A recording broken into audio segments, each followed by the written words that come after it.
gone out of our minds. And the paradox is, this is the most scientifically, legally obedient age in the history of mankind. There are more scientists alive today than in the whole history of the world put together. We have discovered the laws on which the universe operates, and we've become obedient. And therefore, we can have this lighting, we can have fans, we can travel in the air 38,000 miles feet up and go to the moon and back because we've learned to obey law. The paradox is, at the same moment that we have learned to obey law, in the engineering, chemical, physical world, we think that we can do anything morally and nothing will happen. So that homosexuals think they can hop in bed with one another, nothing will happen. And the Scripture says, receiving in their own persons the due penalty for their error.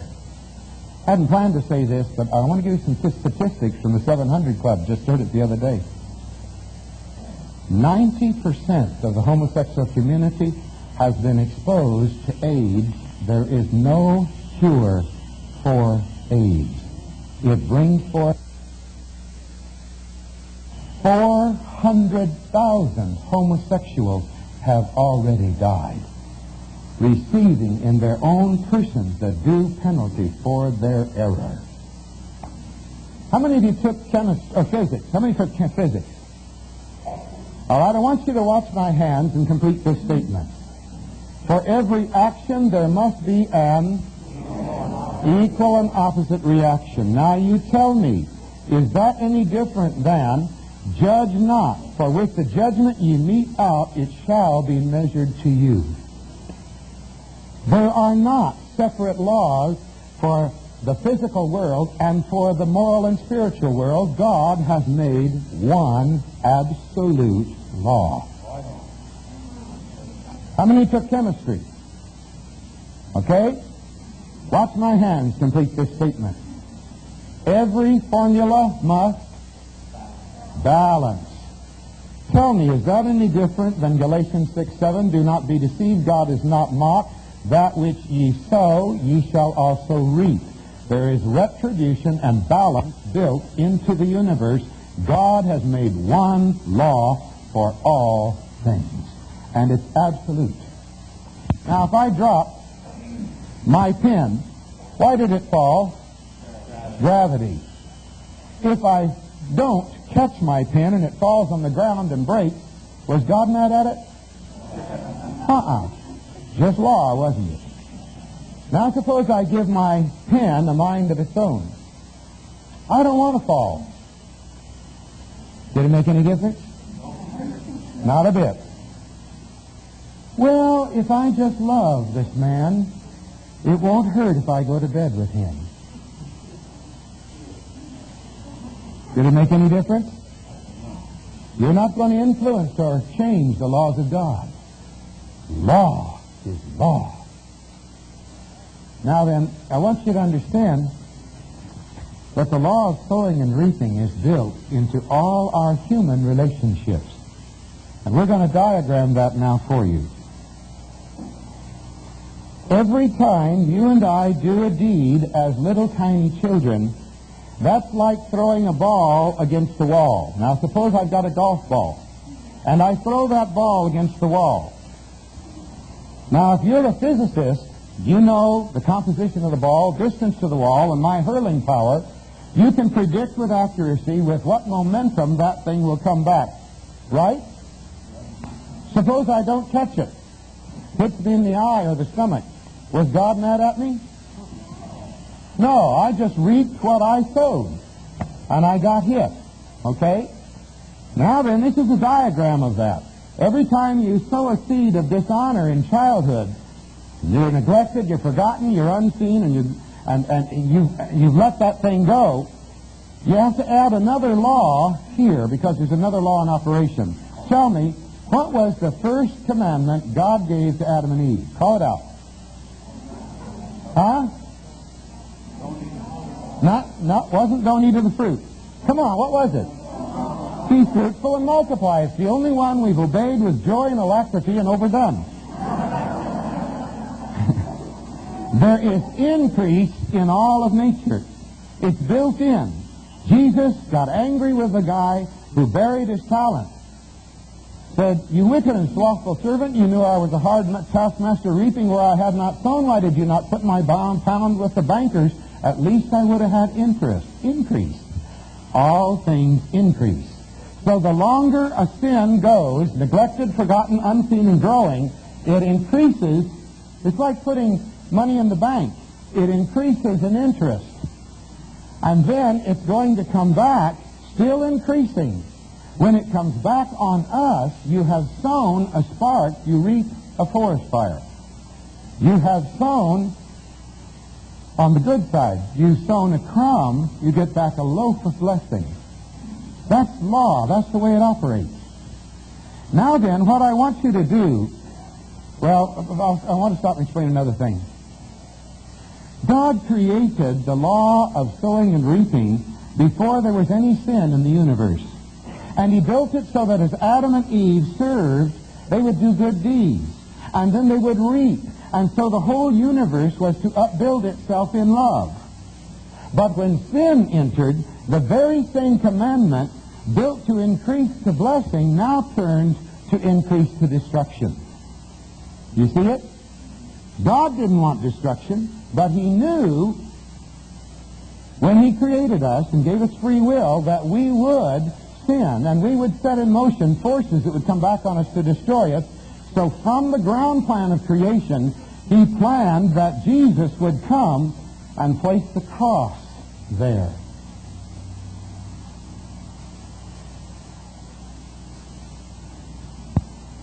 You see, when Jesus was born, he was a man and God. Not half God, half man. Fully God, fully man. And he was still, however, one single individual. In the Garden of Gethsemane, Jesus laid aside his prerogatives and he reached out in prayer, and across space and time he identified with every one of us. The Scripture says, 2 Corinthians 5:21 and 22, he said, "He who knew no sin, God made him to become sin for us." Jesus Christ, in that garden, reached across and he saw into our hate, our fear, our vengeance, our doubt, our grief, our sorrow, our rottenness, and he entered in and became us. It was such a tough work that it broke his capillaries, which means medically he almost died and he sweat blood. God sent an angel to strengthen him. But finally, he had become every person who had ever lived, was living then, or would ever live. Because he was God, he could do that. Now, when he had become us, then for the first time, he was in position to go to the cross and reap as us, for us, what we were due to reap. That's what Jesus went to the cross for. Just picture all of mankind from the beginning of creation sinning, setting in motion forces that must come back down to destruction. And Jesus entered in and became us so he could take that on the cross. You see, it is horrendous theology to think that God got mad so he had to whomp up on somebody and he beat up on Jesus. It's God so loved the world that he sent the Son so that in his own person on the tree there he could bear what we were due to reap. Hear this, children of God. There is no cheap grace. There is no forgiveness without the shedding of blood. And the reason is that every deed we do sets in motion forces that must come back, and Jesus must pay the price.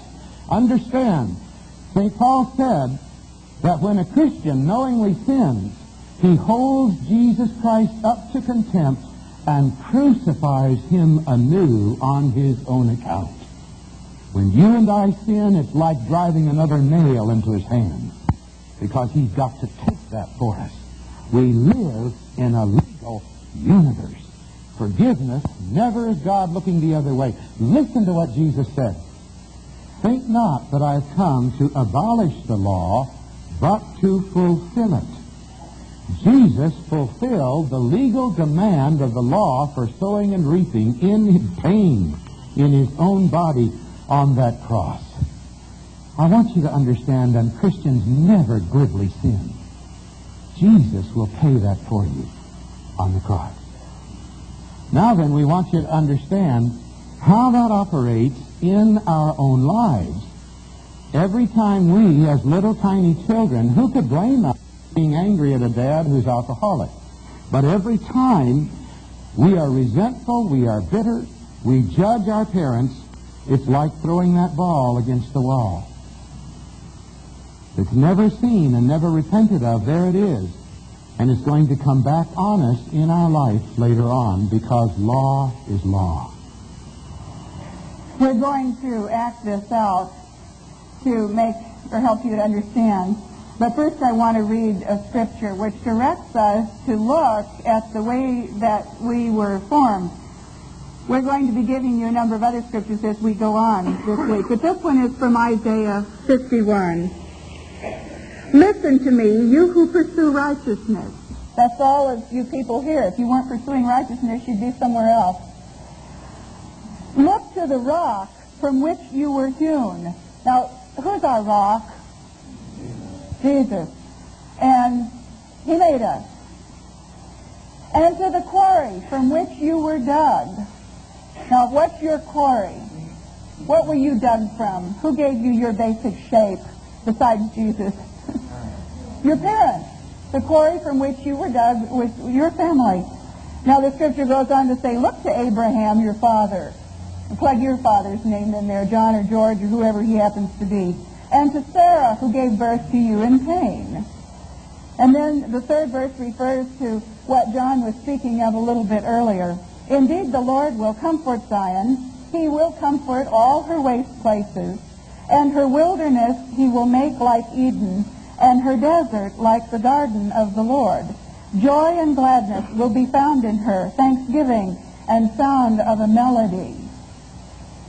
Now, we're pretty well formed by the time we're 6 years old. By the time we're 10 years old, we're set in concrete.